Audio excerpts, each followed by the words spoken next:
আরজুমান, তোর কি মনে আছে দাদিমা আমাদেরকে বলেছিল রহস্যময় এক বাড়ির কথা? হ্যাঁ, কেন মনে থাকবে না, বলেছিলেই তো দাদিমা। দাদিমা তো আমাদের বলেছিল আমাদেরকে নিয়ে যাবে সেখানে। তাহলে চলো আজকেই গিয়ে বলি দাদিমাকে আমাদেরকে নিয়ে যেতে। হ্যাঁ চল, তাড়াতাড়ি গিয়ে দাদিমাকে বলি আজকেই যাব আমরা।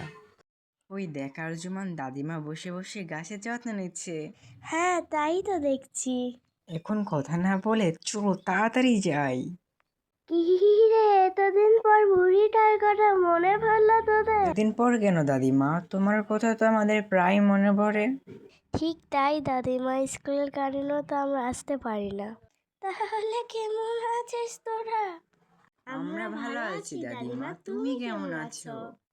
আল্লাহর অসীম কৃপায় আমিও ভালো আছি। দাদিমা, তুমি আমাদের বলেছিলে না ছায়াময় একটা ভূতের গল্পের কথা? আজ রাতে আমাদের সেই বাড়িতে নিয়ে যাবে প্লিজ দাদিমা, প্লিজ। চলো না দাদিমা, আমাদের নিয়ে চলো না, চলো। আচ্ছা আচ্ছা, যাবো, তোরাই ভরা যায় পৌঁছ। এই দেখ, এটাই হলো সেই বাড়িটা যাওয়ার রাস্তা। দেখ অর্জুমা, প্রচুর পরিমাণ ভয়ঙ্কর। হ্যাঁ ভাইয়া, সত্যি খুব ভয়ঙ্কর। তোরা কি এখানেই কথা বলবি? চল এগোই। হ্যাঁ ঠিক, চলো।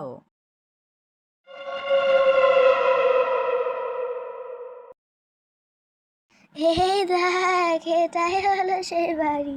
দেখো সেলিম ভাইয়া, সত্যিই খুব ভয়ঙ্কর। হ্যাঁ তাই তো দেখছি। আচ্ছা তুমি ভয় পেও না, আমি আর দাদিমা আছি তো।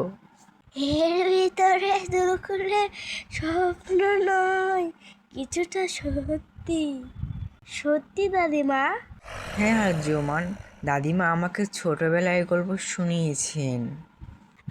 আচ্ছা চল, আমার তো খুব শীত করছে।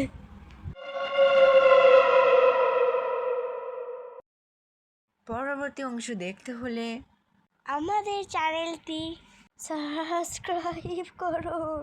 পাশে থাকা বেল আইকনটি অন করে দেন। ধন্যবাদ, বাই বাই।